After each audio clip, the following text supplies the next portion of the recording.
अस्सलाम वालेकुम, आदाब अर्ज है जी। डियर स्वीट लिसनर्स, कहिए क्या हाल है वाल हैं, कैसे हैं आप सब। दुआ है, उम्मीद है आप सब खैरियत से होंगे और अल्हम्दुलिल्लाह मैं भी बिल्कुल खैरियत से हूँ। और जनाब, नावल की नेक्स्ट एपिसोड के साथ हाजिर हूँ। कहानी का नाम है तू मेरा हो गया। मुसन्निफ़ा है मोमिना जमील और आज आप सुनेंगे इसकी किस्त नंबर 2। खिज़र मौका पाकर वक्तन फ़वक्तन सिकंदर जिलानी पर मुकम्मल निगाह रखे हुए था, पर वो ना कहीं जा रहे थे, ना ही कोई और सुराग मिल पा रहा था। सोच सोच कर खिज़र का दिमाग थक चुका था। वो स्टडी में साथ बैठे चेस खेल रहे थे।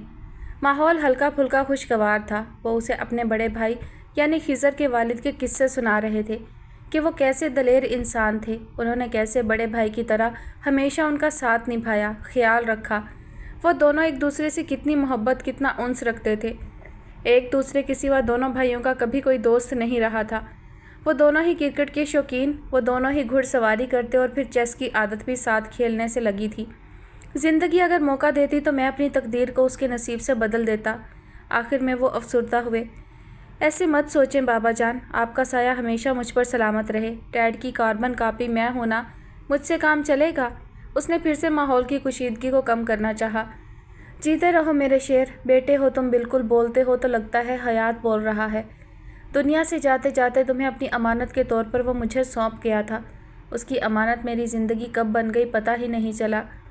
मैं तुमसे आज एक बात कहना चाहता हूँ जो शायद पहले कभी नहीं कही। वो सांस लेने के लिए रुके। खिज़र, मैंने ज़िंदगी में बहुत कुछ खोया है, अब तुम्हें खोने की सक्कत मुझ में बाकी नहीं है। कभी भी ऐसा कुछ मत करना। वो शायद मज़ीद कुछ कहना चाहते थे कि उनके फ़ोन की बेल बजी। वो शायद खिज़र की तलाश के सफ़र से आगाह थे, इसलिए ऐसा कह रहे थे। वो समझ गया। मोबाइल खोलकर देखा तो व्हाट्सएप पर एक तस्वीर थी, जिसे देखते ही उनके हाथ कँपकँपाने लगे। दिल पर हाथ रखकर वो ठहर से गए। बाबा जान, क्या हुआ? खिज़र ने फ़ौरन उन्हें संभाला और नीचे गिरने से बचाया। उनके माथे पर आता पसीना वो अपनी हथेलियों से साफ़ कर रहा था। ड्राइवर, गार्ड, इम्तियाज़ चाचा, जल्दी आइए। आवाज़ें देते हुए उसकी नज़र ज़मीन पर गिरे मोबाइल की स्क्रीन पर पड़ी, जिसमें गुलाबी रंग के जोड़े में मलबूस एक लड़की शायद निकाहनामे पर दस्तखत कर रही थी। माहिर, सेकंड के 1000वें हिस्से में उसके दिमाग ने काम किया। हाँ, वो माहिर ही थी जिसे इतने सालों बाद देखकर सिकंदर जिलानी दिल पर काबू खो बैठे थे। पूरी रात अस्पताल में कॉरिडोर के चक्कर लगाते गुजरी थी। उन्हें मेजर हार्ट अटैक हुआ था। वो आईसीयू में थे। वो तस्वीर और जिस नंबर से वो मौसूल हुई, वो नंबर दोनों खिज़र ने अपने मोबाइल में मुंतकिल किए। दिन चढ़ते ही उसने सबसे पहली कॉल अपने उस दोस्त को की जो डीआईजी था। उससे उस नंबर की लोकेशन जल्द से जल्द पता लगाने की रिक्वेस्ट करते हुए उसने कॉल काटी। अम्मा जान का रो रो कर अलग बुरा हाल हो चुका था। खिज़र की जहनी हालत बहुत बुरी थी। उसे सब कुछ ठीक करना था और सब कुछ ठीक तभी हो सकता था जब उनकी माँ ही उनके साथ हो। 2 दिन से वो शदीद बुखार की हालत में कमरे में बंद पड़ी थी। उसे शौक़ लगा था, खुशी का शौक़। वो अब तक बेयकीनी में मुब्तला थी कि माहिर अब सिर्फ माहिर नहीं रही थी। वो माहिर अबराश खशकेली हो चुकी थी। अबराश से इस तरह अचानक निकाह उसने ख्वाब में भी नहीं सोचा था। कभी तसव्वुर ही नहीं किया था ऐसा भी मुमकिन हो पाएगा। वो दिल ही दिल में उसे बेहद चाहती थी। उसकी मोहब्बत और तवज्जो भी हासिल करना चाहती थी। लेकिन ये डर तो उसे हमेशा से था कि अबराश के घर वाले उसे कबूल नहीं करेंगे। उनका सलूक कोई ढका छुपा तो था ही नहीं। सब उसे मुलाजमा से ज़्यादा की अहमियत नहीं देते थे, तो कैसे वो उसे अपने शहजादे जैसे बेटे की बीवी बनाकर ले आते। मगर यहाँ तो रातों रात काया ही पलट गई थी। मजहर साहब ने खुद उसका निकाह करवाया था। अबराश से खुशनसीबी की बेयकीनी ने उसे बिस्तर से लगा रखा था। बीबी साहिबा 2 दिन हो गए बच्ची बुखार में तप रही है। ना कुछ खाया पिया है, ना कुछ बोल रही है। आपकी इजाज़त हो तो डॉक्टर को बुलवा लें। रशीदा बुआ ने बीबी साहिबा से गुजारिश की। हाँ, ड्राइवर से कहो ले जाएगा उसे और तुम्हें साथ जाने की ज़रूरत नहीं। हाजरा के ससुराल वाले जेवरात लेकर आ रहे हैं, उनकी खातिर मदारत में कोई कमी नहीं रहनी चाहिए। तुम नहीं होती तो मुलाजिम सब कुछ उलट पुलट कर देते हैं। लेकिन बीबी साहिबा, माहिर तो बिल्कुल ख़ुद को संभाल नहीं पा रही। वो तो जी मुकम्मल होश में भी नहीं। अकेले ड्राइवर के साथ कैसे भेजें जी? रशीदा बुआ मिनमिनाई। तो क्या मुसीबत है, ऐसी किसी और मुलाजमा को भिजवा दो साथ। वो उकता कर बोली। नहीं, मैं अबराश से कह देता हूँ, वो ले जाएगा। मजहर साहब की मुदाखलत पर रशीदा बुआ को सुकून हुआ। क्या ज़रूरत है अबराश के साथ भेजने की? रशीदा के जाने के बाद वो बोली। तुम जानती हो अपने घर की इज़्ज़त के मामले में मैं कोई समझौता नहीं करता। अपने घर की किसी भी लड़की को यूं इस हालत में दूसरों के रहमो करम पर नहीं छोड़ सकता। اچھا تو اپنے لڑکے پر اعتبار ہے؟ اگر وہ اس کے حسن کے جال میں گرفتار ہو گیا؟ ایسا کچھ نہیں ہوگا اور حرج ہی کیا ہے؟ مت بھولو وہ اسی کے نام پر اس گھر میں آئی تھی، ایک نہ ایک دن تو۔ بالکل نہیں، میں اپنی بہو اپنی پسند اور اپنے معیار سے لاؤں گی، دشمنوں کی لڑکی میری بہو نہیں بن سکتی۔ نرمین بیگم نے ان کی بات بیچ میں ہی کاٹ دی۔ ہاں تو کون منع کر رہا ہے؟ لے آئیے گا اپنی پسند کی بہو آپ۔ میں نے کب کہا وہ لڑکی ہماری بہو ہے؟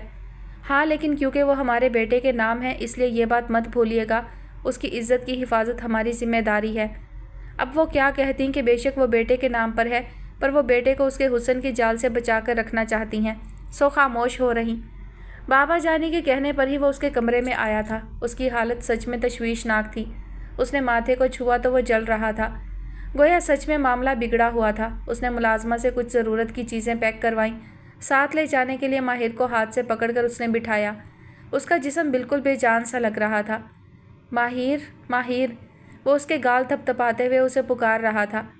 بدحواسی میں بھی اس کی پکار ماہر کو حواس دلا رہی تھی۔ اس نے بدقت تمام آنکھیں نیم وا کرتے ہوئے ابراج کو اپنے پاس دیکھا اور وہیں اس کی بازوؤں میں ڈھہ سی گئی۔ اسے کچھ ہوش آیا تو ڈرپ لگی ہوئی تھی۔ ہاسپٹل کے ایک کمرے میں وہ بھی اس کے ساتھ موجود تھا۔ گھڑی رات کے 11 بجا رہی تھی۔ بخار کی شدت اور لو بی پی کی وجہ سے تم بے ہوش ہو گئی تھی، تمہیں ہاسپٹل لانا پڑا۔ فکر نہیں کرو، بخار اب پہلے سے کم ہے اور ڈرپ ختم ہونے تک انرجی بھی محسوس ہوگی۔ تب تک مجھے بتاؤ کیا کھاؤ گی، کھچڑی یا سوپ؟ اس نے نفی میں سر ہلا دیا تو وہ اپنی مرضی سے ہی انٹرکام پر ہاسپٹل کی انتظامیہ کو آرڈر دینے لگا۔ اب وہ کمرے میں موجود صوفہ کم بیڈ پر نیم دراز تھا اور میگزین دیکھ رہا تھا۔ ڈرپ ختم ہونے تک نرس نے آ کر اس کا ٹیمپریچر اور بلڈ پریشر چیک کر کے کچھ بہتری محسوس کی اور ڈرپ اتار کر اسے کچھ کھا کر آرام کرنے کی تلقین کی اور اپنے راؤنڈ پر نکل گئی۔ کھانا آ چکا تھا، مجبوراً اسے تھوڑا سا سوپ پی کر کھچڑی کھانی ہی پڑی۔ وہ ہٹلر بن کر سر پر کھڑا تھا، کیا کرتی؟ کھا کر وہ لیٹ گئی۔ بخار اترنے کے بعد اسے گھبراہٹ سی محسوس ہو رہی تھی۔ آدھی سے زیادہ رات گزر چکی تھی۔ وہ وہیں صوفہ کم بیڈ پر دراز سکون سے سو رہا تھا۔ وہ کھڑکی کھول کر تازہ ہوا میں آ کھڑی ہوئی۔ تو گویا سچ میں تم میرے ہو گئے ہو۔ اس احساس نے اس کی روح تک میں سکون بھر دیا تھا۔ اسی پل اسے چکر آیا، اس سے پہلے کہ وہ گرتی ابراج نے اسے شانوں سے تھاما۔ پاگل ہو گئی ہو، ڈاکٹر نے آرام کرنے کے لیے کہا ہے، آدھی رات کو تمہارے سیر سپاٹے چل رہے ہیں۔ اس نے سہارا دے کر اسے بستر پر بٹھایا اور خود واش روم میں گھس گیا۔ فجر کی اذان ہو چکی تھی۔ وضو کر کے اس نے نماز کی نیت باندھی۔ اسے دیکھتے دیکھتے جانے ماہر کی کب آنکھ لگ گئی۔ اب کی بار وہ اٹھی تو دوپہر ہو چکی تھی۔ وہ خاصا فریش فیل کر رہی تھی۔ بخار اتر چکا تھا، جسم کا درد بھی جا چکا تھا، لیکن کمزوری تو ابھی بھی محسوس کر رہی تھی۔ جب اس کی آنکھ کھلی تو اس نے ابراج کو اپنی جانب ہی متوجہ پایا۔ کیا کھاؤ گی؟ ابراج نے گویا سوال پھینکا۔ سوپ اور کھچڑی تو ہرگز نہیں کھاؤں گی، وہ ایک لمحے کی تاخیر کیے بنا بولی۔ بریڈ، چیز آملیٹ اور 1 کپ میٹھی چائے۔ اس نے اپنی فرمائشی لسٹ جاری کی۔ بندہ ناچیز آپ کو یاد دلانا چاہتا ہے آپ ہاسپٹل میں ہیں محترمہ، کسی ریزورٹ میں نہیں۔ آملیٹ صرف پلین ہی مل سکتا ہے۔ کھڑوس، وہ بڑبڑائی۔ جانتا ہوں، اس نے سن لیا۔ ناشتہ کر کے ہاسپٹل سے ڈسچارج لے کر وہ غازی آباد کے لیے نکلے تھے۔ تم پیچھے لیٹ جاؤ، آرام سے، سفر میں تھک جاؤ گی۔ وہ خاص اس کی پرواہ کر رہا تھا یا پھر انسانی ہمدردی وہ سمجھنے سے قاصر تھی؟ خیر لیٹے لیٹے وہ اکتا چکی تھی، اس لیے فرنٹ سیٹ سنبھالنے کو ہی ترجیح دی۔ گاڑی میں میوزک آن تھا۔ وہ سنتے سنتے سوتے جاگتے گھر آ گئے۔ کل مہندی تھی اور اس کی تیاری بالکل بھی نہیں تھی۔ کیا پہنوں گی رشیدہ بوا؟ شام سے وہ ایک ہی رٹ لگائے ہوئے تھی۔ وہ والا پہن لو جو میں نے سارا کی برتھ ڈے پر پہنا تھا۔ آستین تھوڑی سی جلی ہے پر کوئی نہیں، دوپٹے سے کور ہو جائے گا۔ حال سے گزرتے ابراج کو دیکھ کر ہاجرہ نے خاص طور پر بآواز بلند ماہر سے مخاطب ہو کر کہا، نہیں آپا، میں اپنا ہی کچھ پہن لوں گی۔ ابراج نے اس کا جواب بھی سنا۔ ماہر کو اترن پہن کر کبھی اچھا نہیں لگا تھا۔ پہلے تو جو بی بی صاحبہ پکڑا دیتی اسے ہی صبر شکر سے پہن لیتی تھی۔ جب سے ہوش سنبھالا تھا سستے سادہ کم پر گزارا کیا، لیکن دوسروں کے کپڑے پہننے سے ہمیشہ اجتناب کیا۔ لیجئے، ساری زندگی ہماری اترن پہن کر پلی ہیں، اب محترمہ کو ہمارے استعمال شدہ کپڑے پہننے میں دقت ہونے لگی ہے۔ سارا تو اس کی عزت نفس کو مجروح کرنے کا کوئی موقع ہاتھ سے جانے نہیں دیتی تھی۔ برا مت ماننا، اس کی زبان کے سامنے تو ویسے ہی خندق ہے۔ کوئی بات نہیں، تم جو بھی پہنو گی اچھی ہی لگو گی۔ زارا نے مداخلت کی۔ وہ پھیکی سی مسکراہٹ اچھال کر وہاں سے چلی گئی۔ اسے دنیا کو دکھانے کے لیے تھوڑا ہی سنورنا تھا، وہ تو اپنے شوہر शौहर इस लफ्ज़ इस रिश्ते से नई नई वाकफियत हुई थी, सोच कर भी अजीब सा लग रहा था। कल मेहंदी से पहले उसके बिस्तर पर डिज़ाइन शुदा कपड़ों का ढेर लग चुका था, एक से बढ़कर एक। क्योंकि बिल अबराश के नाम पर था, देखकर वो समझ गई उसकी खुशी का कोई ठिकाना नहीं था। उसके अपने ने उसके लिए शॉपिंग की थी, पहली बार उसे दान की बजाय उसके हक का कुछ मिल रहा था। मेहंदी के हिसाब से शरारा पहनकर वो आज फुल मेकअप करके तैयार हुई थी। फंक्शन घर पर लॉन में ही था। हवेली का अहाता तवीलो अरीज़ था। बहुत सी महफिलें वहीं मुनक्किद करवाई जाती थीं, फिर चाहे वो ज़ाती हों या सियासी। उस पर अलग ही रूप चढ़ा था, सब में सबसे नुमाया, सबसे हसीन। उसने अबराश का नाम अपनी हथेली पर मेहंदी से लिखवाया और अब उसे छुपाए छुपाए फिर रही थी। निकाह की खबर राज रखने का वादा लिया गया था, सो वो पाबंद थी। गोल गप्पे, चाट, जलेबी, बहुत दिनों बाद वो आज ज़िंदगी जी रही थी। अच्छा खाना खा रही थी, नाच रही थी, हंस रही थी, बातें कर रही थी। उसके कदम ज़मीन पर नहीं टिक रहे थे। कैसी लग रही हूँ मैं? वो जीना उतर रहा था जब माहिर ने उसका रास्ता रोका। वो सामने आईना लगा है। अबराश को यूँ रोके जाना पसंद नहीं आया था, लेकिन ये जोड़ा तो आईने ने नहीं दिलाया मुझे। वो ढीठ बनी खड़ी रही। हाँ, क्योंकि ये आईने की जिम्मेदारी नहीं थी। जवाब दो बदू आया। हाँ वो तो है। वो पूरे हक से इसकी बात की मौतरफ हुई। हो गया, मैं जाऊँ, ज़रूरी काम है। अपनी कलाई पर बंधी घड़ी देखते हुए वो उसे उजलत में लगा। अभी नहीं, उसने साफ इनकार किया। अबराश ने जवाबन तिरछी नज़रों से देखा तो उसने अपनी हथेली उसके सामने कर दी, जिस पर उर्दू में बड़ी ही खूबसूरती से उसका नाम लिखा हुआ था। अच्छा, तो इसीलिए झट से हाँ कह दी थी। अबराश का माथा ठनका, उसकी लंका लग गई थी सफाइयाँ दे देकर, और उस लड़की का दिमाग सचमुच खराब था। सही कहते हैं, आग जलती है तभी धुआं उठता है। वो गुस्से में खुद कलामी कर रहा था। माहिर, हट जाओ, रास्ते से कोई देख लेगा। उससे निमटने का इरादा मुलतवी करते हुए फ़िलहाल तो उसने जान छुड़ानी चाहिए। प्यार और डर दो ऐसी तलवारें हैं जो एक म्यान में नहीं रह सकती कभी। बड़े ही जज्ब से उसने डायलॉग मारा, ये जाने बगैर कि बीबी साहिबा अचानक कहीं से वारिद होती उसकी पुश्त पर मौजूद थीं। अबराश माँ को देखकर सटपटाया। बीबी साहिबा ने उसे हाथ से पकड़कर अपनी तरफ घुमाया। हाथ वही था जिस पर अबराश का नाम बड़े हक से लिखवा रखा था। देखते ही वो आग बगोला हो गई। उन्होंने आओ देखा न ताओ एक सन्नाटेदार थप्पड़ उसके चेहरे पर जड़ दिया। अबराश को शौक लगा। वो इस रिएक्शन की तवक्को उनसे बिल्कुल नहीं कर रहा था। उसने तो अपनी माँ को हमेशा नरम मिजाज पाया था। वो वालेहाना मोहब्बत और लहजे की नरमी सिर्फ उसी के लिए थी, ये वो नहीं जानता था।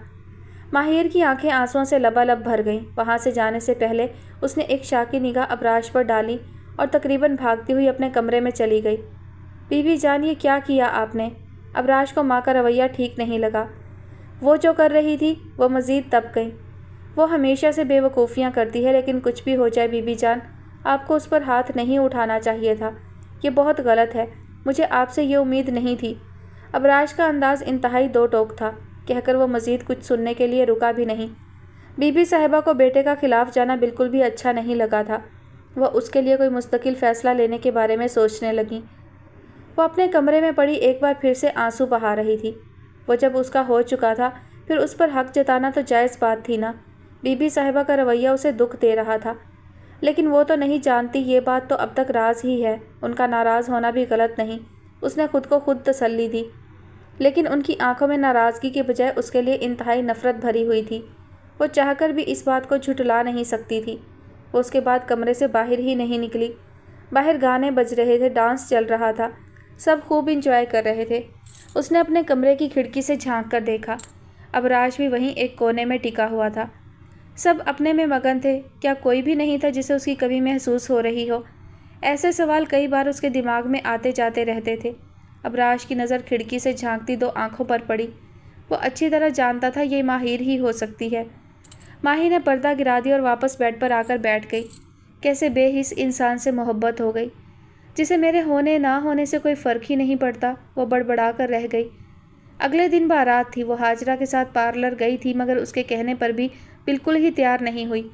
बस फ्रेश होकर अपने पुराने जोड़ों में से एक जोड़ा पहन लिया, जो इंतहाई नफीस कढ़ाई से मुज़य्यन था। अबराश के भिजवाए कपड़ों को हाथ लगाने का उसका दिल ही नहीं चाहा। बारात की तकरीब शहर के सबसे बेहतरीन हाल में मुनक्किद की गई थी। सभी के लिए कमरों की बुकिंग की गई थी। वो एंट्री से पहले हाजरा के कमरे में मौजूद थी। सब मेहमान वेन्यू पर पहुंच चुके थे। इवेंट शुरू हो चुका था। हाजरा भी जा चुकी थी। वो वहीं बिस्तर पर पैर पसारे पड़ी रही। اس نے اپنے لیے آئس کریم آرڈر کی جسے کھاتے کھاتے وہ ہوٹل کے ٹیرس پر چہل قدمی کر رہی تھی۔ تبھی اس کی نظر تقریب میں موجود اپنے شوہر نامدار پر پڑی جو کسی لڑکی سے انتہائی خوش گپیوں میں مصروف نظر آ رہے تھے۔ لڑکی ساڑی میں ملبوس تھی، اس کی کمر تقریباً ادھ ننگی تھی۔ ماہر کے لیے برداشت کرنا دشوار تھا۔ تیزی سے آئس کریم ختم کرتی وہ موقع واردات پر پہنچی۔ وہ دونوں کھڑے کھڑے باتیں کر رہے تھے۔ وہ ان کی جاسوسی میں کچھ دور کان آنکھ دل لگائے متفکر سی کھڑی تھی۔ ویٹر سے سافٹ ڈرنک پکڑ کر اس نے آدھا جام ایک ہی گھونٹ میں خالی کر دیا۔ اب ابراش اور وہ بظاہر اسے ویمپ نظر آتی چٹی گوری سی لڑکی کے ساتھ ساتھ صوفے پر براجمان ہو چکے تھے۔ بس ہاتھ بھر کا فاصلہ ہوگا دونوں کے درمیان۔ معاملہ اب برداشت سے باہر ہو رہا تھا۔ ماہر ان دونوں کے درمیان باقاعدہ گھس کر بیٹھی تھی۔ ان دونوں کو دھکا سا لگا، دونوں ایک دوسرے کی متضاد سائڈ پر لڑک سے گئے۔ وہ ان کے درمیان پوری طرح سے فٹ ہو چکی تھی۔ ایک طرف ابراش ہونک بنا اسے دیکھ رہا تھا اور دوسری جانب سے اس بدتمیزی پر وہ لڑکی اسے خاصی ناگواری سے گھور رہی تھی۔ اس کی جلتی ہوئی روح کو ٹھنڈک ملی۔ یہ کیا حرکت ہے؟ وہ دانت پیس کر بہت دھیرے سے بظاہر مسکراہٹ رکھتے ہوئے اس سے مخاطب ہوا۔ ماہر نے ایک ابرو اٹھا کر اسے دیکھا، گویا الٹا اسی سے پوچھ رہی ہو، تم کیا حرکتیں کرتے پھر رہے ہو؟ وہ لڑکی چند لمحوں میں ہی انکمفرٹیبل ہو کر وہاں سے اٹھ گئی تھی۔ ماہر مزید پھیل کر بیٹھ گئی۔ ابراش بھی اٹھ کر جانے لگا۔ خبردار، چپ کر کے یہاں ہی بیٹھے رہیے ورنہ۔ ماہر نے آنکھیں دکھائیں۔ ورنہ کیا؟ ابراش بگڑا۔ ورنہ کیا؟ جہاں سرتاج وہاں ہم۔ وہ انتہائی چڑھانے والے انداز میں مسکرائی۔ تمہارا دماغ خراب ہو چکا ہے، کل والی تواضع بھول گئی شاید، یا پھر اتنے میں دل نہیں بھرا؟ ابراش نے طنز کے تیر چلائے۔ پل بھر میں ماہر کے چہرے کی رنگت متغیر ہوئی، لیکن وہ اٹھ کر نہیں گیا، اس سے کچھ فاصلہ بنا کر وہیں بیٹھا رہا۔ تھوڑی دیر بعد بی بی صاحبہ کی نظر ان پر پڑی۔ ماہر بھی انہی کو دیکھ رہی تھی۔ ان کی دہشت بھری نگاہوں کی تاب نہ لاتے ہوئے وہ وہاں سے 9-11 ہونے کا ارادہ رکھتی تھی، مگر وہ بھانپ گیا اور کس کر اس کا ہاتھ پکڑ لیا۔ یہیں بیٹھی رہو چپ چاپ۔ وہ اڑ گیا۔ ماہر نے روحانسی نظروں سے اسے دیکھا مگر وہ ٹس سے مس نہیں ہوا۔ آج تمہارے سارے شوق پورے ہوں گے، گھبرا کیوں رہی ہو؟ اطمینان سے بیٹھو۔ وہ اس کی بینڈ بجانے کے موڈ میں تھا۔ ایکسکیوز می، پاس سے گزرتے ویٹر کو ماہر نے روکا۔ ہاتھ چھوڑیں، مجھے بھوک لگی ہے۔ اچھا بہانہ تھا، لیکن ابراش نے اشارے سے باربیکیو کا ٹرے وہیں ٹیبل پر رکھوایا اور ویٹر کو چلتا کیا۔ میں کیسے کھاؤں گی؟ ہاتھ تو چھوڑیں۔ بی بی صاحبہ کی آنکھ برساتی نظروں سے گھبرا کر وہ مسلسل بے چینی سے کسمسا رہی تھی، لیکن وہ ہاتھ چھوڑنے پر ہرگز بھی آمادہ نہیں تھا۔ آپ بھول رہی ہیں، میں نے آپ کا لیفٹ ہینڈ پکڑا ہوا ہے۔ ہاں تو میں لیفٹی ہوں نا، اس نے تقریباً دہائی دی۔ اچھا، وہ کب سے؟ میں نے تو ہمیشہ تمہیں رائٹ ہینڈ استعمال کرتے دیکھا ہے، لکھنے میں، کھانے میں اور کافی بنانے میں بھی۔ وہ بڑی معصومیت سے گویا ہوا تھا۔ آپ کو اللہ پوچھے، ماہر نے آخری ہتھیار استعمال کیا۔ یہ وار بھی خالی گیا۔ وہ دل ہی دل میں دعاؤں کا ورد کرتی پورا ٹائم وہاں بیٹھی رہی۔ رخصتی کا وقت ہوا تو اس کی جان خلاصی ہوئی۔ سب کو رسم الوداع میں مصروف پا کر وہ چپکے سے اسی کمرے میں آ گئی جہاں پہلے ہاجرہ رکی تھی۔ بی بی صاحبہ کے غیظ و غضب کے بارے میں سوچ سوچ کر ہی اس کا دل دہل رہا تھا۔ ولیمہ 2 روز بعد تھا۔ ان 2 دنوں میں بی بی صاحبہ سے سامنا تو ہوا، لیکن کوئی رد عمل نہیں آیا۔ وہ جان خلاصی پر شکر ادا کر رہی تھی، لیکن ان کی خاموشی بہت بڑے طوفان کی آمد کا پیغام تھی۔ سکندر جیلانی کا بائی پاس کرنا پڑا تھا۔ کئی دن خضر کو ہسپتال کے چکر کاٹتے لگ گئے۔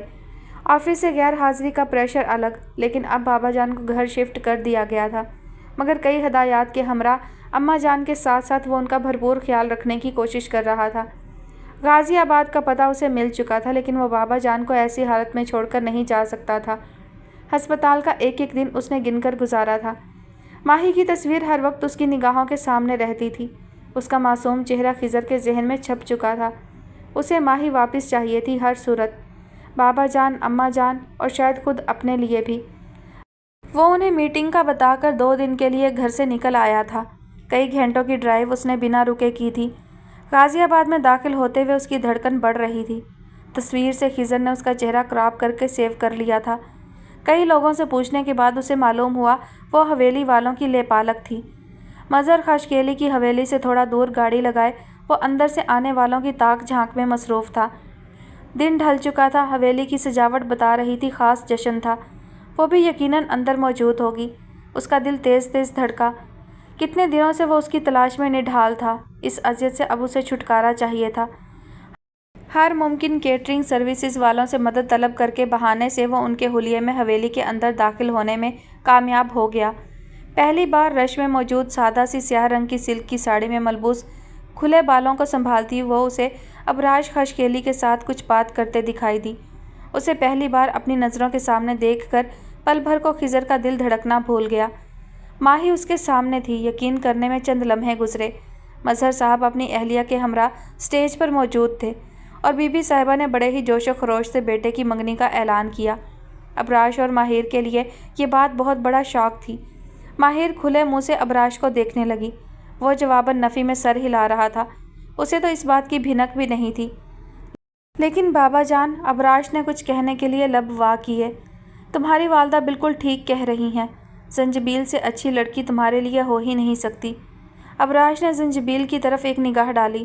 وہی ہاجرہ کی شادی پر ملنے والی لڑکی، ہمارے حالیہ چیف منسٹر کی اکلوتی بیٹی ہیں، انتہائی قابل اور ذہین۔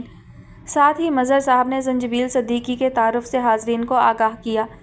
میرے بیٹے کی برتھ ڈے پر اس سے بہتر سرپرائز ہو ہی نہیں سکتا۔ بی بی صاحبہ زنجبیل کے صدقے واری جا رہی تھیں۔ خضر ٹھٹک کر وہیں رک گیا۔ یہ سب کیا ہو رہا تھا؟ ابراج کا نکاح تو ماہر سے ہوا تھا۔ خضر دھیرے دھیرے چلتا بالکل ماہر اور ابراج کے پاس پہنچ چکا تھا، اسی لیے ان لوگوں سے بی بی صاحبہ اتنا میل جول بڑھا رہی تھیں، اور زنجبیل کی بے تکلفیوں کی وجہ بھی اب ابراج کو سمجھ میں آنے لگی۔ لیکن بابا جانی، انہوں نے تو خود اس کی اور ماہر کی شادی کروائی تھی، وہ اس سب میں کیسے شامل ہو سکتے تھے؟ غازی آباد کی فضا اسے یکایک گھٹن زدہ لگنے لگی، جہاں اس کے وقار، اس کے کردار، اس کی خواہشات کی کوئی اہمیت ہی نہیں تھی۔ جس کا جو دل چاہ رہا تھا وہ اس پر اپنا فیصلہ مسلط کرنے کی کوشش کر رہا تھا۔ بیٹا آئیے اسٹیج پر۔ زنجبیل تو پہلے سے ہی وہیں موجود تھی، وہ اسے بلا رہے تھے۔ نہ چاہتے ہوئے بھی اسے جانا پڑا تھا۔ وہ سب کے سامنے اپنے باپ کی عزت کا تماشا بنتے نہیں دیکھ سکا۔ لیجیے انگوٹھی پہنائیے۔ رسم کرنے کے لیے بھی اسے مظہر صاحب ہی کہہ رہے تھے۔ وہ شدید اچنبھے میں مبتلا ہوا۔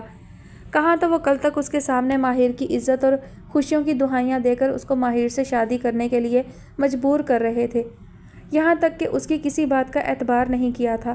شک کے کٹہرے سے خود کو آزاد کروانے کے لیے اس نے ان کی بات مان لی تھی، لیکن اب یہ نیا ڈرامہ تو اس کی سمجھ سے ہی باہر تھا۔ ماں نے انگوٹھی نکال کر بیٹے کو تھمائی، ساتھ ہی زنجبیل کا ہاتھ اپنے ہاتھوں میں لے کر اس کے سامنے بڑھاتے ہوئے رسم کرنے کا اشارہ کیا۔ اس سارے دورانیے میں ایک مرتبہ بھی ابراج نے پلٹ کر ماہر کی طرف تو دیکھا ہی نہیں تھا، جو پتھرائی ہوئی نظروں سے بس یکٹک اسے دیکھے جا رہی تھی۔ اس مینا کی جان تو اسی کے ہاتھ میں اٹکی تھی، جب چاہے نکال لے۔ ہجوم کی نظریں اسٹیج پر ہی مرکوز تھی، ماں سوائے ایک شخص کے جو ماہر کی زرد پڑتی رنگت پر نگاہ ٹکائے ہوئے تھا۔ اور پھر ابراج نے دھیرے سے زنجبیل کی انگلی میں ہیرے کی انگوٹھی پہنا دی۔ محفل تالیوں سے گونج اٹھی۔ ماہر کھڑے کھڑے چکرا گئی۔ اس سے قبل کہ وہ گرتی، خضر نے اسے ہاتھ بڑھا کر تھام لیا۔ پہلی بار ماہر نے خضر کی طرف دیکھا۔ اس کی آنکھیں انتہائی خالی تھیں۔ وہ خضر کا ہاتھ تقریباً جھٹک کر وہاں سے الٹے پاؤں اندر حویلی کی جانب بھاگی۔ خضر نے ایک لمحے کی دیر کیے بغیر اس کا پیچھا کیا۔ وہ زینہ طے کرتی 2 فلور کراس کر کے سیدھا چھت پر جا رکی۔ خضر نے اپنے پلان کے مطابق رومال جیب سے نکالا اور پیچھے سے اس کے چہرے پر رکھ کر اسے بے ہوش کر دیا۔ اب بس وہ اسے لے کر وہاں سے فرار ہونا چاہتا تھا۔ اس نے ماہر کو چھت کا اسٹور روم کھول کر اندر فرش پر لٹایا اور باہر چھت سے حویلی کے چہار اطراف جھانکنے لگا۔ ہر طرف لوگوں کا ہجوم موجود تھا۔ وہ کسی صورت اسے لے کر وہاں سے فرار نہیں ہو سکتا تھا، لیکن کوئی راستہ تو ہوگا۔ وہ سوچتے سوچتے اسٹور میں داخل ہو گیا۔ چھت کا پرانا سا کباڑ سے بھرا ہوا کمرہ، وہ کچھ ایسا ڈھونڈ رہا تھا جس سے وہ ماہر کو چھپا سکے۔ چیزیں کھنگالتے کھنگالتے اس کے ہاتھ ایک فوٹو فریم لگا جو مٹی جالوں سے اٹا ہوا تھا۔ اس نے ہاتھ سے صاف کیا اور تصویر دیکھ کر دنگ رہ گیا۔ موم! حیرت سے بس یہی اس کے منہ سے نکل سکا۔ وہ وہیں پر گھٹنے کے بل زمین پر بیٹھ گیا۔ ابراج وہاں مزید ٹھہر نہیں پا رہا تھا۔ اس کی نظریں ماہر کی تلاش میں اٹھیں۔ وہ اسے کہیں دکھائی نہیں دے رہی تھی۔ وہ اس کی جذباتیت سے خوب واقف تھا، اور اب تو اس بات سے بھی کہ وہ بے وقوف لڑکی واقعی میں اس کو اپنا شوہر تسلیم کیے بیٹھی تھی۔ وہ مظہر صاحب کے روکنے کے باوجود وہاں رکا نہیں۔ اپنے کمرے میں داخل ہوتے ہوئے ایک بار پھر اسے ماہر کا خیال آیا۔ وہ جب نیچے سے گزر رہا تھا، ماہر کا کمرہ خالی تھا، تو پھر وہ کہاں تھی؟ آج میں سب پر سب کچھ واضح کر دوں گا، اس نے سوچا، اور پہلی سچائی ماہر کے سامنے رکھنے کا ارادہ کیا۔ قدرت کا اشارہ تھا، کھلا رہ جانے کی بدولت ہوا سے چھت کا دروازہ ہلکا سا بجا۔ हो ना हो वो ऊपर ही थी, उसे यकीन सा हुआ। अबराश तेज़ी से सीढ़ियाँ चढ़ता हुआ ऊपर पहुँचा। कदमों की आहट महसूस करके खिज़र वहीं कहीं सामान की आड़ में छुप गया। माहिर, माहिर, उसने 2 बार पुकारा। कोई जवाब मौसूल नहीं हुआ। अलबत्ता उसी की हील वहीं स्टोर के बाहर गिरी हुई नजर आई। स्टोर का दरवाज़ा भी नीम हुआ था। वो अंदर चला आया। उसे ज़मीन पर बेहोश पाकर पहली बार उसे घबराहट हुई। माहिर, माहिर, झुककर बैठते ही उसने उसके गाल थपथपाते हुए उसका सर अपनी गोद में रखकर उसे होश दिलाने की नाकाम कोशिश करते हुए वो खिज़र जैलानी की आंखों में उतरी नफरत से बिल्कुल बेखबर था। अफरा तफरी में उसे बाजुओं में उठाकर वो उसे अपने फ्लोर तक तो ले आया, लेकिन ग्राउंड फ्लोर पर घर वालों के मौजूद होने की वजह से वो उसे उसके कमरे तक नहीं पहुंचा सकता था। जंजबील और उसकी फैमिली की आवाज़ें भी ड्राइंग रूम से आ रही थीं, और ड्राइंग रूम के ऐन सामने ही तो माहिर का कमरा था। वो रुककर सोच रहा था कि अब क्या किया जाए। मजबूरन वो उसे अपने कमरे में ले आया। अपने बेड पर उसे लिटाकर एहतियातन दरवाज़ा लॉक कर दिया। मुबादा कोई आ ही जाए और कोई भी यूं उन्हें देखता तो सिचुएशन इंतहाई ऑकवर्ड हो जाती।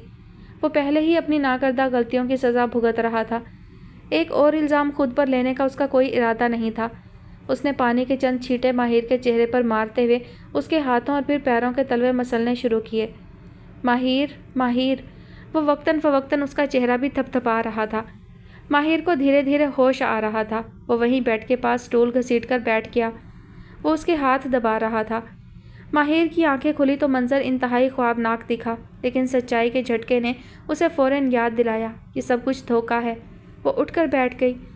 क्या हुआ था तुम्हें अचानक? अबराश ने जांच करना चाही। जवाबन माहिर ने इंतहाई खूंखार नज़रों से उसे घूरा। जवाब तो मुझे चाहिए। नीचे जो हुआ वो सब क्या था? वो दू बदू बोली। पहले तुम बताओ, छत पर क्या करने गई थी? अमरतियाँ तलने गई थी। सोचा आपकी मंगनी की खुशी में बांट दूँ। देखो, छत से कूदने का इरादा तो नहीं था ना? वो जानबूझकर बात घुमा रहा था। माहिर मज़ीद गज़बनाक हुई। मिस्टर अबराश खशकेली, अगर तुमने और तुम्हारे बाप ने मेरे साथ कोई भी नाइंसाफ़ी बल्कि फ्रॉड करने की कोशिश की तो इसी छत से तुम्हें धकेलकर खुद भी तुम्हारे साथ ही कूद जाऊंगी। लेकिन उससे क्या फ़ायदा होगा? 2 मंजिला इमारत से गिरकर 2-4 हड्डियाँ टूटेंगी, प्लास्टर चढ़ेगा और चंद दिनों की बेड रेस्ट के बाद फिर वही ज़िंदगी।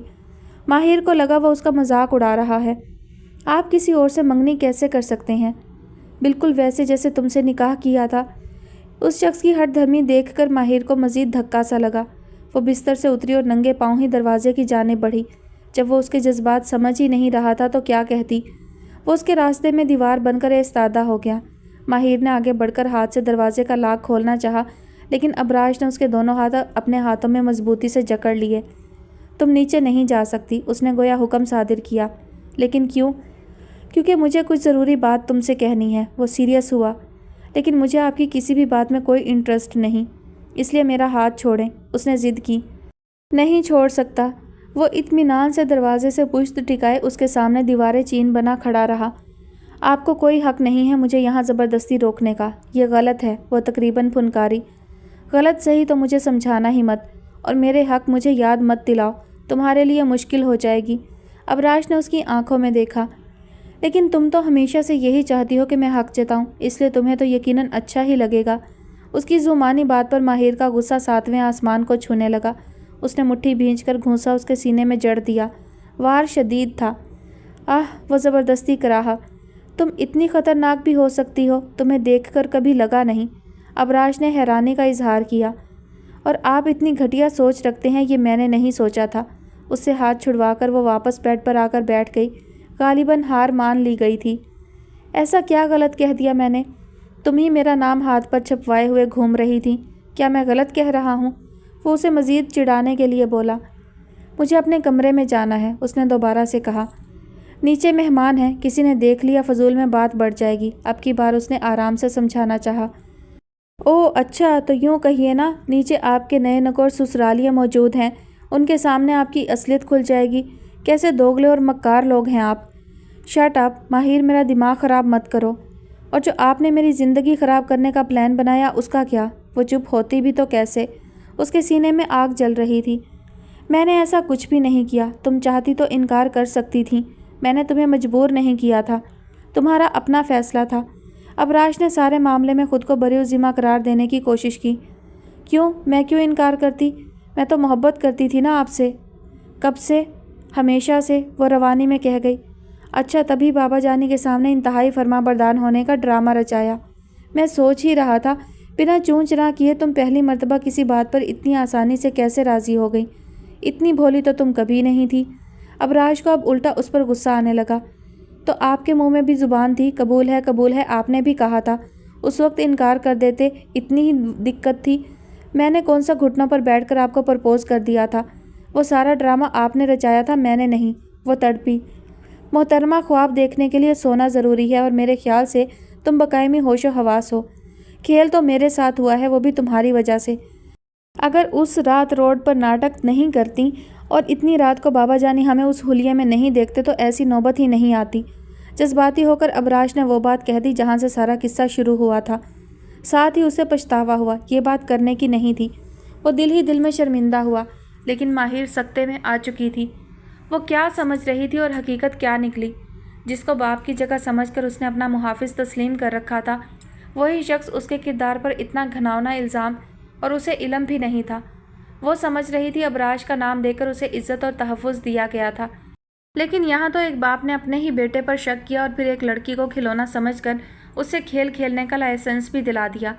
माहिर की आंखें तज़लील के एहसास से सुर्ख हो गईं। मैंने उन्हें बताया था ऐसा वैसा कुछ भी नहीं, लेकिन उन्हें एतबार नहीं हुआ। वो चाहते थे मैं तुमसे निकाह करूं। अपने किरदार पर लगा दाग मिटाने के लिए मुझे बाबा जानी की बात मानना ही पड़ी।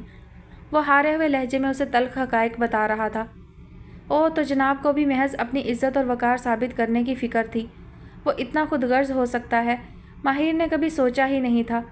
अपनी मोहब्बत के पागलपन में वो बिल्कुल ही अंधी हो गई थी, लेकिन हालात ने उसे उसकी असलियत दिखा ही दी, पर शायद देर हो चुकी थी। वो अपने एहसासात उसके सामने खोलकर अपनी इज़्ज़त नफ्स की धज्जियाँ बखेर चुकी थी। आंसू टप टप उसकी आंखों से बह रहे थे। अबराज ने टिश्यू बॉक्स उसके सामने लहराया। माहिर ने 5-7 टिश्यू एक साथ खींचे और ज़ोर से अपना बहता हुआ नाक साफ़ किया।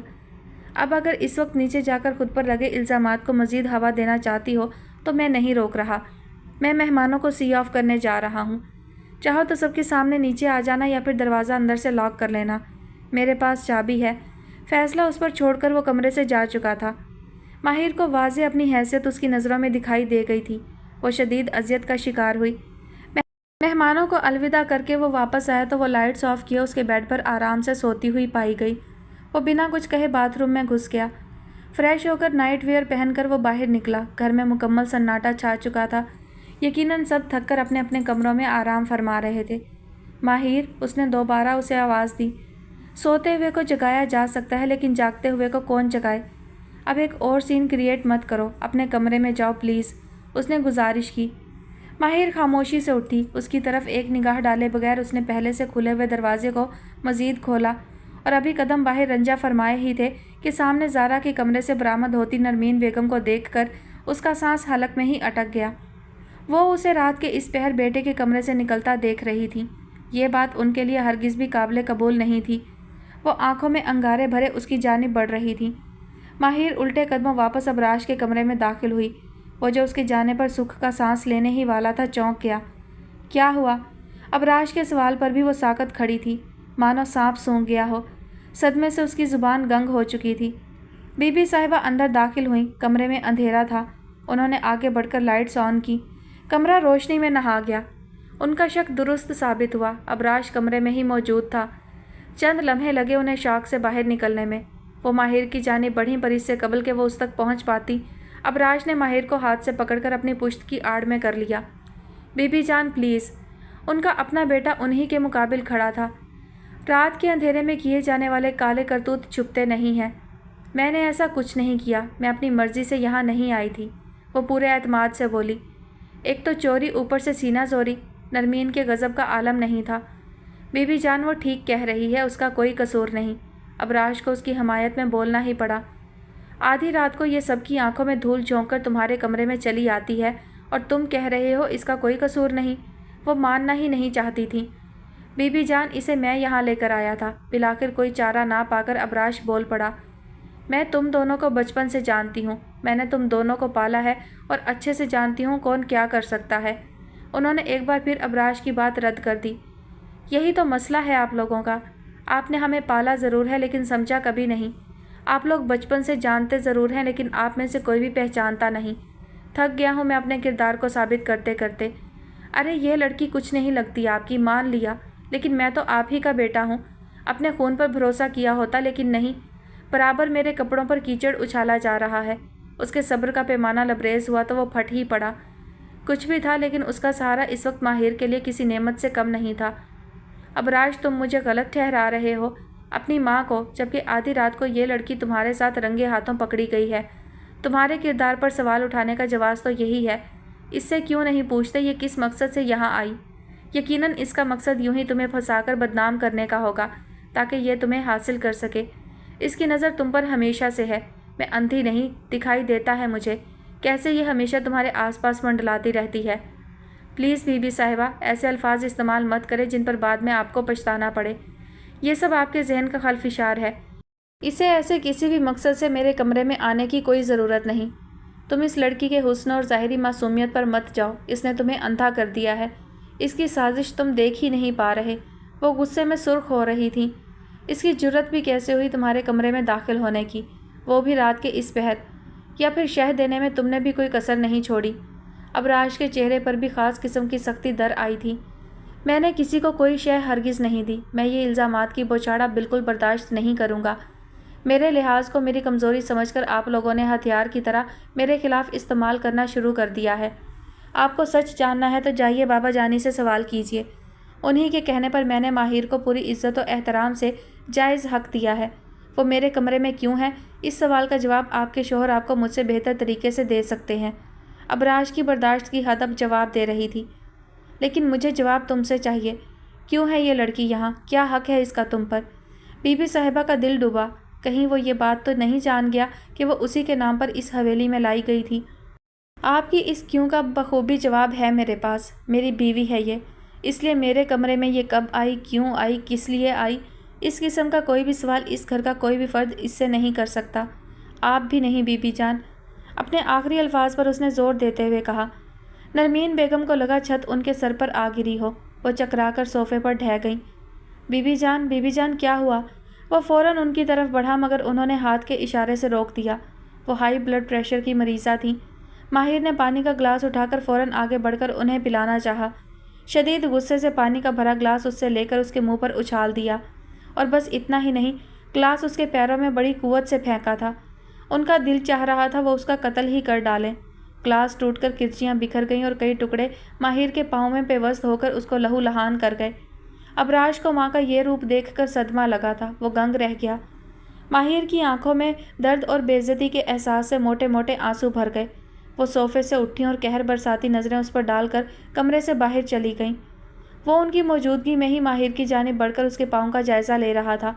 उसे सहारा देते हुए शानों से थामकर अबराज ने बिस्तर पर बिठाना चाहा, मगर माहिर ने उसका हाथ झटक दिया। बंद करो अपना यह हमदर्दी का ढोंग, तुम सब एक जैसे ही हो। वो जहर खंद हुई। वो वहीं नीचे ज़मीन पर बैठ गई, क्योंकि पाँव में कांच अटका हुआ था। वो चाहकर भी एक कदम नहीं चल सकती थी। अबराज की नज़र में इस वक्त तो उसका रिएक्शन बरहक था। वो कुछ देर वहीं सोफ़े पर बैठा उसे देखता रहा। डॉक्टर के पास जाना पड़ेगा कांच निकलवाने के लिए, वरना जहर फैल सकता है।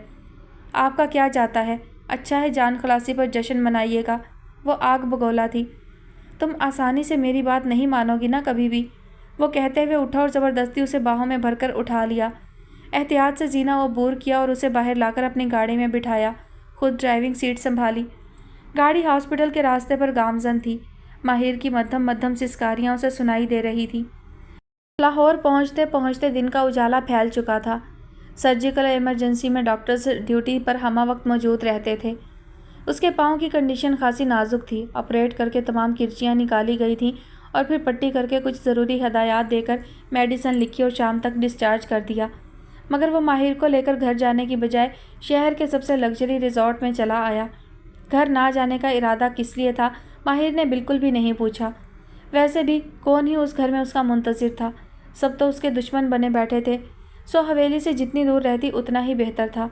अबराज ने मोबाइल फ़्लाइट मोड से हटाया तो उसी वक्त बजने लगा। बाबा जानी कॉलिंग लिखा आ रहा था। उसने गहरी सांस खारिज करते हुए कॉल उठा ली।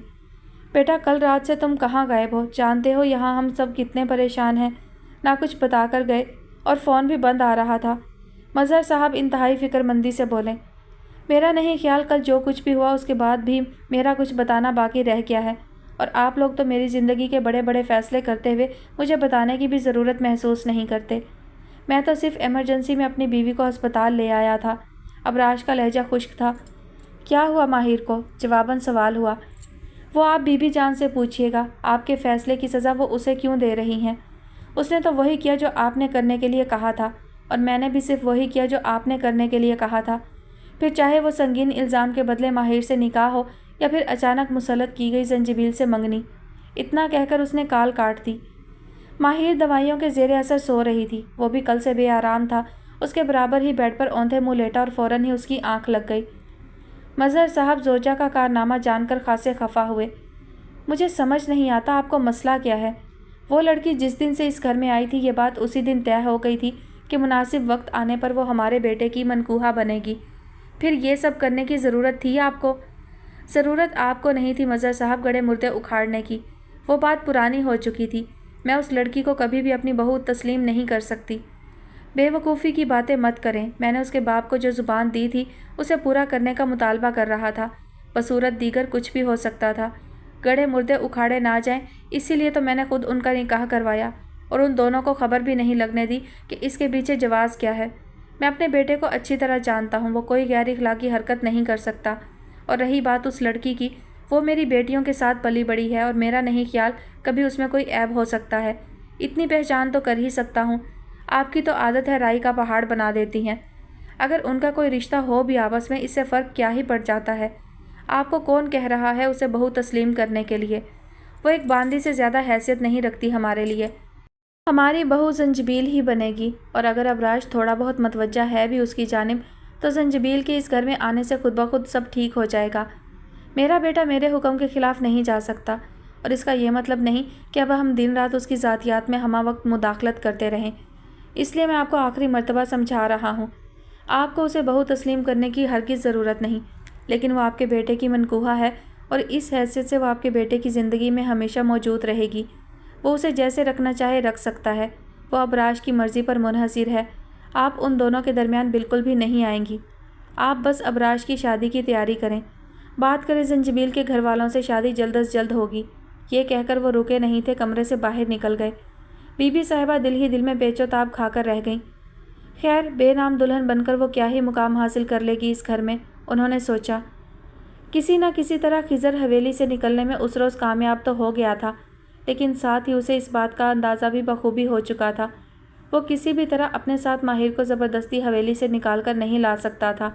اسے خود چل کر اس کے پاس آنا ہوگا، یہی واحد راستہ تھا، لیکن کیسے؟ سوچ سوچ کر بالآخر وہ کسی نتیجے پر پہنچا۔ جو 2 دن اس نے غازی آباد میں گزارے اس میں وہ جتنی ہو سکتا تھا ماہر کے بارے میں معلومات اکٹھی کرتا رہا۔ وہ 2 سال کی تھی جب اسے حویلی لایا گیا اور مظہر صاحب کی لے پالک کا درجہ دیا گیا، مگر ویسا سلوک کبھی نہیں کیا گیا۔ وہ ملازموں کے رحم و کرم پر پلی تھی۔ بنیادی تعلیم غازی آباد جبکہ BS اس نے پنجاب کالج لاہور سے کیا تھا۔ یہ ساری باتیں اسے حویلی کے ایک ملازم سے بھاری رقم کے عوض معلوم ہوئی تھیں۔ مظہر صاحب کے شجرہ نسب کے بارے میں بھی وہ پوری معلومات حاصل کر چکا تھا۔ وہ غازی آباد کے سردار تھے۔ ابراش ان کا اکلوتا بیٹا تھا جس کی منگنی اپنی سیاست کو چمکانے کے لیے انہوں نے حال ہی میں زنجبیل صدیقی سے کی تھی، جو ایک مایہ ناز سیاست دان، حالیہ چیف منسٹر کی اکلوتی بیٹی تھی، اور یہ پرپوزل منسٹر صاحب نے بقلم خود پیش کیا تھا۔ اگلا منسٹر اپنے داماد کو بنانے کی پرکشش آفر کے ساتھ، جسے بلا کسی تاخیر کے مظہر صاحب اور ان کی اہلیہ نے قبول کر لیا۔ ابراش نے یورپ سے جرنلزم کی ڈگری حاصل کی تھی، لیکن تاحال فارغ ہی تھا۔ ابراش اور ماہر کے نکاح سے متعلق کسی کو کچھ بھی علم نہیں تھا، گویا نکاح کو خفیہ رکھا گیا تھا۔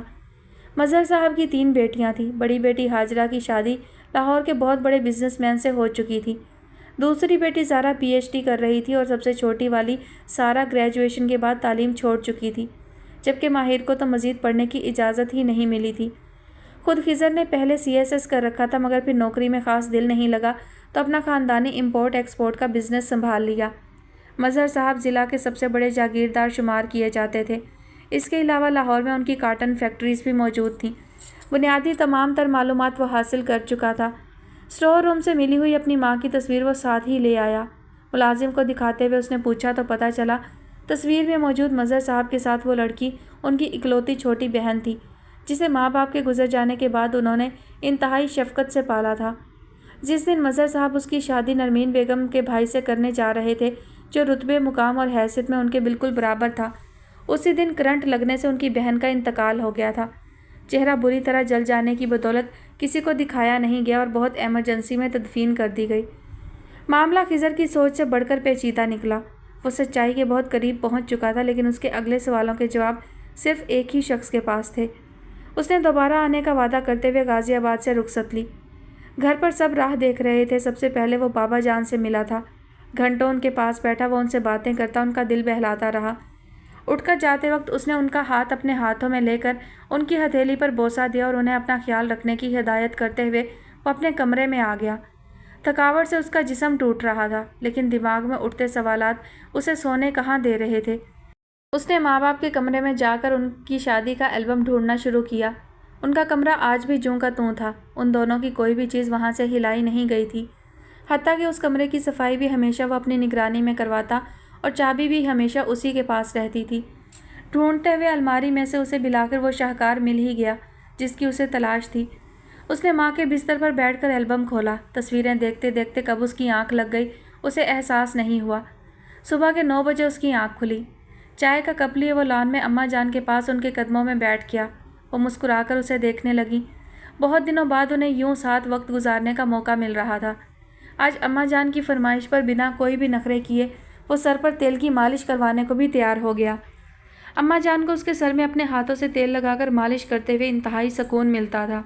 ان کے لیے تو وہ آج بھی ان کا وہی چھوٹا سا خضر تھا، لیکن وہ اب بہت بڑا ہو گیا تھا، ہر ایک بات کی سمجھ بوجھ رکھتا تھا۔ اس کے بابا جان اور اماں جان کس کرب میں مبتلا تھے، دیر سے ہی صحیح مگر وہ اب جان گیا تھا۔ ایک بات پوچھوں اماں جان؟ ضرور پوچھو، وہ محبت سے بولیں۔ مام ڈیڈ کی شادی ملائیشیا میں کیوں ہوئی تھی، گاؤں میں کیوں نہیں، یا کراچی والے اس گھر میں کیوں نہیں؟ نپے تلے الفاظ میں اس نے پوچھا۔ وہ دونوں وہاں ایک ہی یونیورسٹی میں پڑھتے تھے، ان کی خواہش تھی وہ وہیں شادی کرنا چاہتے تھے۔ مجھے اور تمہارے بابا جان کو تو بس ان کی خوشی کا خیال تھا، اس لیے ہم ملائیشیا چلے گئے۔ لیکن تصویروں سے تو لگتا ہے بہت سادہ تقریب تھی، کوئی دھوم دھام نہیں کی تھی۔ ہاں، تمہارے ماں باپ چاہتے تھے گھر والے ہی صرف شامل تقریب ہوں، باہر سے تو انہوں نے چندے کے اعتبار کے لوگوں کے سوا کسی کو نہیں بلایا تھا، وہ روانی میں کہہ گئیں۔ اعتبار کے لوگوں سے کیا مراد ہے؟ باتیں مت پکڑ لیا کرو خضر، انہوں نے ٹوکا۔ اماں جان پلیز بتا دیں، اب میں بڑا ہو چکا ہوں، آپ مجھے بتا سکتی ہیں۔ میرے خیال سے اب ہمیں دوستی کر لینی چاہیے تاکہ میں بھی اپنے دل کی بات آپ سے ہمیشہ بنا جھجکے کر سکوں، لیکن شروعات آپ سے ہوگی، سوچ لیں۔ اچھا، ویسے بھی تم جواب لیے بنا کہاں ٹلو گے؟ بس تمہاری والدہ کی اپنے میکے سے کچھ انبن تھی، دشمنی ہو تو ٹھکانے کا پتہ دینا ٹھیک نہیں ہوتا۔ ہم سبھی چاہتے تھے شادی میں کوئی رکاوٹ نہ آئے۔ اور میرے ننھیال میں کون کون تھا؟ تمہارے نانا نانی تو تمہاری والدہ کے بچپن میں ہی چل بسے تھے، کئی بار تو بتا چکی ہوں۔ ہاں، لیکن کوئی بہن بھائی کزن کچھ تو ہوگا، ورنہ پھر دشمنی کس سے تھی؟ اس نے مزید کریدنا چاہا، مالش کرتے کرتے یکدم ان کے ہاتھ رکے۔ خضر کو اس کا جواب مل گیا۔ اور یہ دسمبر میں کیوں شادی ہوئی تھی موم ڈیڈ کی؟ دسمبر مجھے عجیب لگتا ہے۔ خضر نے بڑے آرام سے بات بدل دی، ان کے ہاتھ واپس حرکت میں آ گئے۔ انہیں جلدی تھی، ورنہ ہم تو چاہ رہے تھے موسم بہار ہو، پر چونکہ گھر کے ہی لوگ تھے تو موسم مہینے سے کیا فرق پڑنا تھا، سب اچھے سے ہو گیا۔ دسمبر میں اس کے موم ڈیڈ کی اینیورسری تھی، یہ بات تو وہ ہمیشہ سے جانتا تھا، لیکن دسمبر کے اسی سن میں اس کی ماں کی شادی کی سالگرہ سے 4 دن پہلے غازی آباد یعنی ان کے میکے میں ان کی برسی منائی جاتی تھی، یہ بات اسے غازی آباد جا کر معلوم ہوئی تھی۔ شادی کے بعد وہ لوگ کبھی غازی آباد یعنی موم کے رشتہ داروں سے ملنے نہیں گئے؟ ایک اور سوال۔ اس کے منہ سے غازی آباد کا نام سن کر وہ چونک گئیں۔ انہوں نے آج تک غازی آباد کا ذکر اس کے سامنے نہیں کیا تھا، اس کا ننھیال کہاں سے تھا یہ بات کبھی نہیں بتائی گئی تھی۔ تمہیں کیسے معلوم کہ تمہاری ماں کا تعلق غازی آباد سے تھا؟ وہ موم ڈائری لکھتی تھی نا، ان کے کمرے سے ملی تھی مجھے، اس میں انہوں نے اپنے ہوم ٹاؤن کے بارے میں کافی کچھ لکھا تھا، اسی میں تو میں نے پڑھا تھا کہ ان کے کوئی بھائی بھی تھے، شاید مظہر خشکیلی نام تھا ان کا، اور وہ موم ڈیڈ کی شادی سے خوش نہیں تھے، اسی لیے موم نے ان سے چھپ کر ملائیشیا میں شادی کی۔ لیکن اتنے ہینڈسم تو تھے میرے ڈیڈ، ماما جان کو مسئلہ کیا تھا؟ اپنی طرف سے اس نے بہت اچھا اسکرین پلے بنایا تھا۔ وہ تمہاری ماں نے ڈائری میں نہیں لکھا؟ اماں جان نے طنز کیا اور اس کے بالوں سے ہاتھ ہٹا کر ٹیشو سے صاف کرنے لگیں۔ خضر نے ایک لمبا سانس لیا۔ अम्मा जान उसकी कहानियाँ फ़ौरन पकड़ लेती थीं। वो उन्हें घुमाने में कभी कामयाब नहीं हुआ था। उसने अपना रुख अम्मा जान की जानिब मोड़ लिया।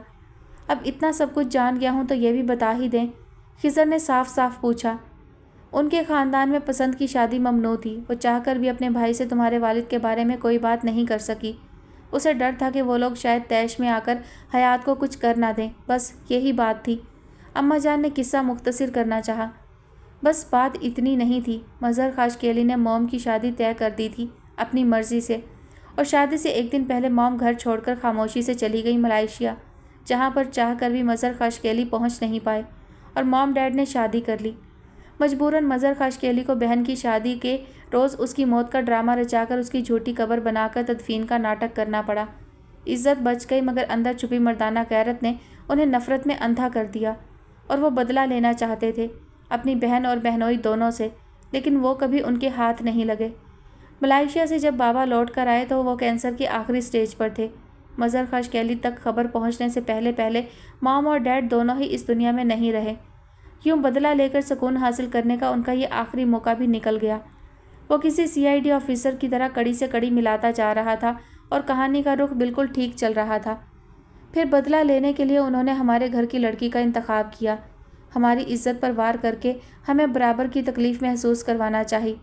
हमें भी अपनी माही की फ़र्ज़ी कब्र बनाने पर मजबूर किया, ताकि ज़िंदगी भर के लिए हम अज़ियत में मुब्तला रहें। वो अपनी अना पर चोट लगने की वजह से तड़पते हैं, और यहाँ हम अपनी माहिर को उनकी कैद में ज़िंदा देख कर भी साल हर साल उसके लिए दुआएं मग़फ़िरत करने पर मजबूर हैं। अम्मा जान सुन बैठी थी। आखिरकार उसने अपनी तहकीक से तमाम तर सच्चाई का पता लगा लिया था। उनके लाख छुपाने के बावजूद खिज़र हयात पर यह राज अफ़शा होकर रहा था। लेकिन मुझे समझ नहीं आ रही बाबा जान ने इतनी खामोशी से ये सब कुछ कैसे बर्दाश्त कर लिया। उन्हें तो खाशकेली ख़ानदान की ईंट से ईंट बचा देनी चाहिए थी। फिर ऐसा क्या हुआ जो उन्होंने जानते बूझते खुद को इस अज़ियत में मुब्तला रखा? इस सवाल पर आकर वो ठहर सा गया। उन्होंने माही को मौका पाकर मार्केट से अगवा कर लिया था। वो माही के बदले तुम्हें चाहते थे। गैर मतवक्का तौर पर ही सही, वो आज बोल ही पड़ी। मुझे क्यों? क्योंकि अपनी बहन की नस्ल ख़त्म करके वो अपना बदला पूरा करना चाहते थे। तुम हयात की आखिरी निशानी थे, हमारे ख़ानदान के इकलौते वारिस, हमारे मुस्तकबिल के गद्दी नशीन। माहिर जब पैदा हुई डॉक्टर्स ने तो तभी बता दिया था मैं कभी दोबारा माँ नहीं बन सकती। और सच पूछो तो इस बात का मुझे ख़ास दुख भी नहीं था, क्योंकि मेरे पास तुम थे, और बेटी की सूरत तो अल्लाह ने रहमत से नवाजा ही था। हम किसी भी सूरत तुम्हें दुश्मन के हवाले नहीं कर सकते थे। शायद हमारा सगा बेटा हवेली के वारिस के तौर पर मौजूद होता, तब भी नहीं, क्योंकि तुम भी हमारी औलाद हो। हमने बहुत मोहब्बत से पाला है तुम्हें। तुम में और माहिर में हमारे लिए कोई फ़र्क नहीं था। हम तुम्हारी जान के बदले उसकी ज़िंदगी कैसे बचाते? तुम्हारे बाबा जान ने पूरी कोशिश की थी उन्हें राज़ी करने की कि वो माही हमें लौटा दें, लेकिन वो नहीं माने। उन्हें या तो तुम्हारी लाश चाहिए थी, या फिर तुम्हारी ज़िंदगी के बदले ज़िंदगी भर के लिए माही। तुम्हारे बाबा जान और खशकेली साहब के दरमियान मुआहदा हुआ था। वो माही के बदले तुम्हारी ज़िंदगी बख्श देंगे और कभी भी तुम्हारे पीछे नहीं आएंगे। दर्द का एक सैलाब उनकी आंखों में उमड़ आया। मैं और माहिर आपके लिए कभी भी बराबर नहीं थे अम्मा जान। बहुत देर बाद वो बोला, क्या कह रहे हो बेटे? बिल्कुल ठीक कह रहा हूँ अम्मा जान। अगर माहिर की तरह आपने मुझे भी अपनी कोख से जन्म दिया होता तो आप लोग अपने घर की इज़्ज़त कभी कुर्बान नहीं करते, फिर चाहे मेरी जान ही चली जाती। हम सैयद ज़ात हैं, हमारी औरतें हमारे लिए क्या मानी रखती हैं वो आप भी अच्छी तरह जानती हैं। सच तो ये है कि आपने मरहूम भाई के बेटे की जान बचाने के लिए अपनी बेटी की बलि चढ़ा दी, क्योंकि आखिरत में भाई के सामने सुरखरू जो होना था। खिज़र के अंदर की तलखी बोल रही थी। अपनी ज़िंदगी पर आज मुझे अफसोस हो रहा है, गहरे दुख से कहकर अम्मा जान को अपना मुहासबा करने के लिए वहीं छोड़कर वो चला गया था। पानी चाहिए, वो नींद से जाग रही थी। माहिर ने देखा अबराश बेड पर उसके बराबर ही उसकी जानिब पीठ किए सो रहा था। माहिर में उठने की बिल्कुल हिम्मत नहीं थी, और डॉक्टर ने सख्ती से चलने फिरने से मना किया था। माहिर ने अबराश को शाने से झंझोड़ा तो वो हड़बड़ाकर उठ बैठा। क्या हुआ? उसने बौखलाकर पूछा। मुझे पानी चाहिए। माहिर का हलक सूख कर कांटा हो रहा था। आंखें मलते हुए बिस्तर से उठकर अबराश ने उसे पानी का गिलास थमाया, जो तकिए से टेक लगाए बैठ चुकी थी। पैर को ज़्यादा हिलाने जुलाने से भी डॉक्टर ने एहतियात ही बताई थी। मुझे भूख लगी है। पानी का पूरा गिलास ख़त्म करते ही उसने अगला मुतालबा जड़ दिया। अबराश ने घड़ी देखी जो रात के 11 बजा रही थी। उसकी मेडिसिन का वक्त भी हो रहा था। अबराश ने मेन्यू कार्ड उठाकर उसके सामने रख दिया। वाइट सॉस पास्ता, उसने बिना देखे ही मेन्यू कार्ड लौटाते हुए कहा। अबराज ने ऑर्डर करना चाहा पर वो मेन्यू में नहीं था।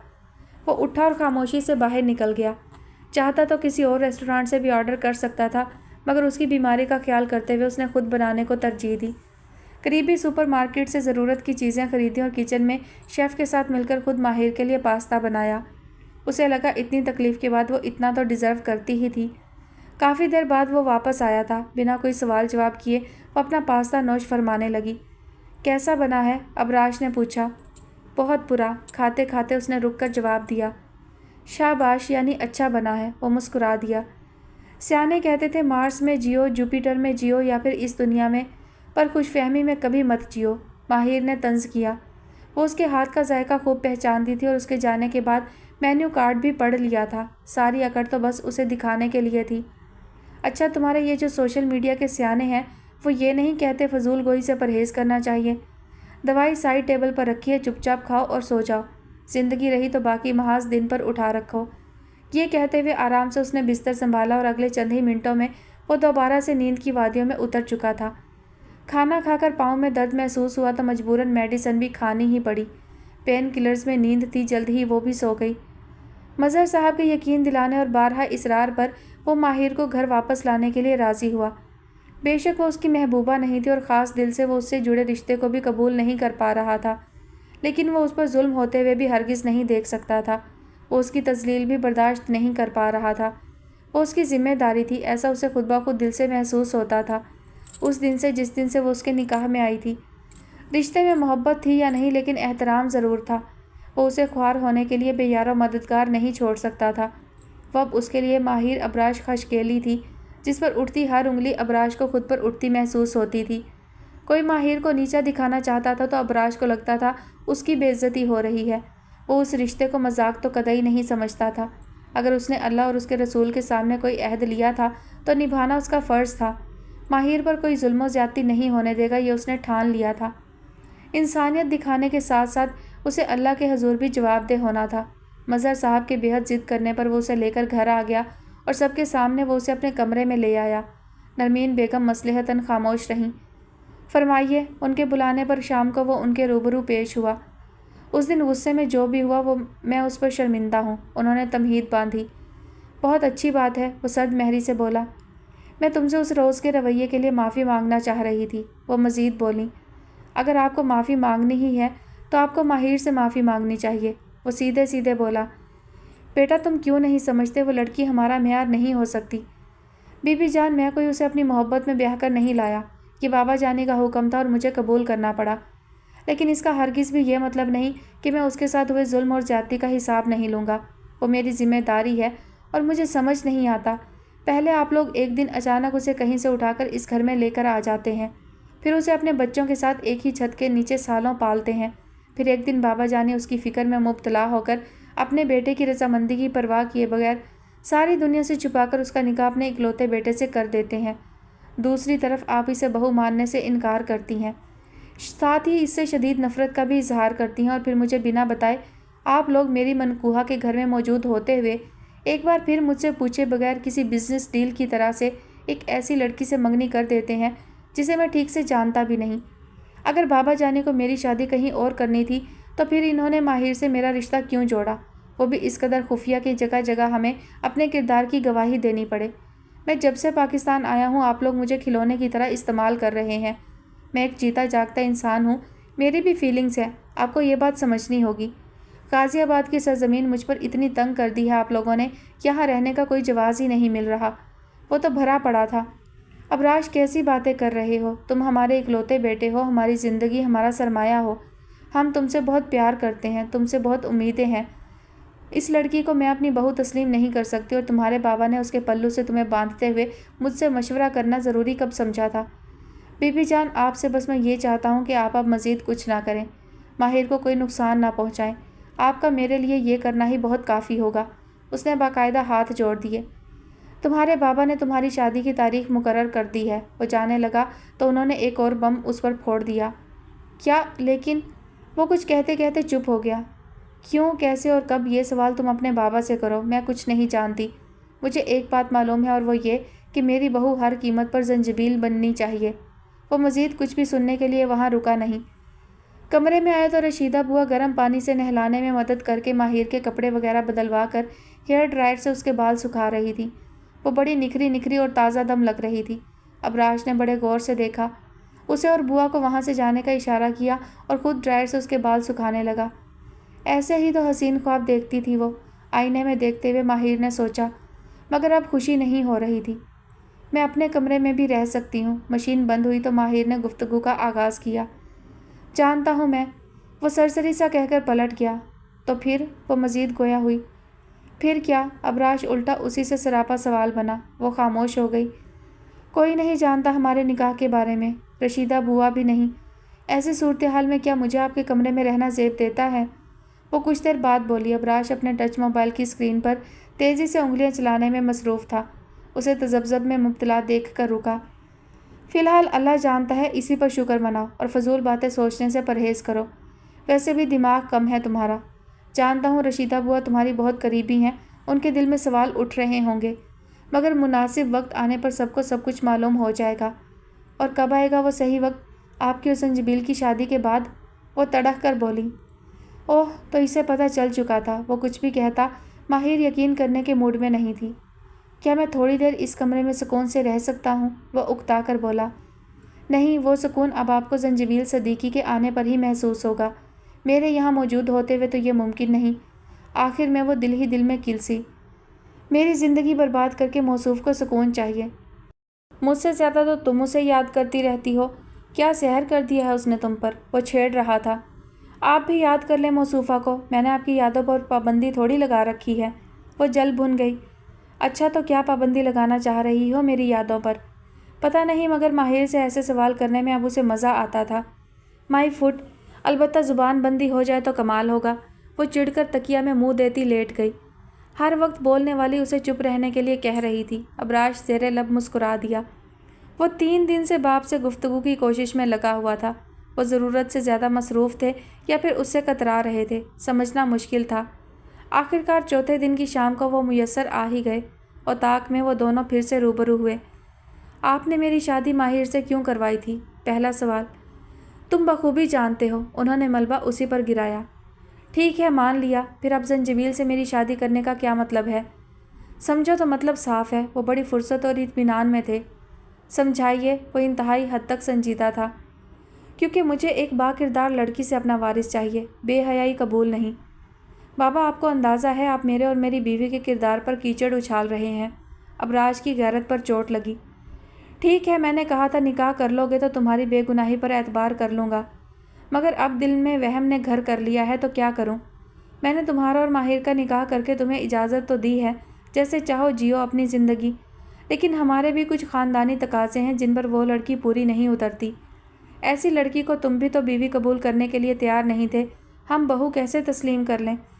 ابراش کو یقین نہیں ہو رہا تھا یہ اس کا باپ ہی بول رہا تھا۔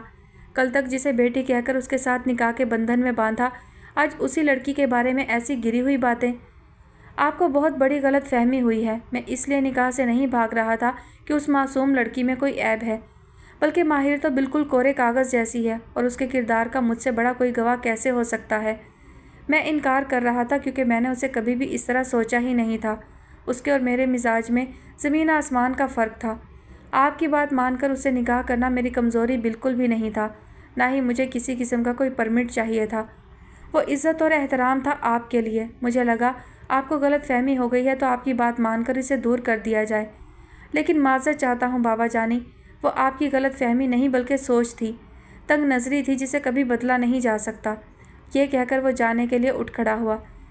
میں کوئی کٹ پتلی نہیں ہوں جسے آپ سب اپنی انگلیوں پر نچائیں گے۔ جتنا میں سہ سکتا تھا سہ چکا ہوں، اور منگنی کی وہ انگوٹھی بھی میں نے محفل میں آپ کی سبکی کے خیال سے زنجبیل کو پہنائی تھی۔ اور جاتے جاتے میں آخری بار کہنا چاہتا ہوں، مزید کوئی الزام تراشی میں برداشت نہیں کروں گا۔ اس کا انداز دو ٹوک تھا۔ اچھا، اگر سب جھوٹ ہے جو میں نے دیکھا، میں نے سمجھا، تو پھر وہ سب کیا تھا جو تمہاری ماں نے دیکھا؟ اس رات کیوں تھی وہ تمہارے کمرے میں آدھی رات کو؟ ایسا کون سا کام آ پڑا تھا جو صرف تم سے ہی منسلک تھا؟ باپ کے سوال نے ابراش کا رہا سہا مان بھی توڑ دیا۔ اچھا ٹھیک ہے، جو آپ کہہ رہے ہیں وہی صحیح ہے، لیکن یہ بات آئندہ کبھی فراموش نہ کی جائے کہ اب وہ میری شرعی اور قانونی بیوی ہے۔ مجھے اس پر پورا حق حاصل ہے۔ उस रात भी वो मेरी बीवी की हैसियत से मेरे कमरे में मौजूद थी। इसमें मायूब बात क्या थी?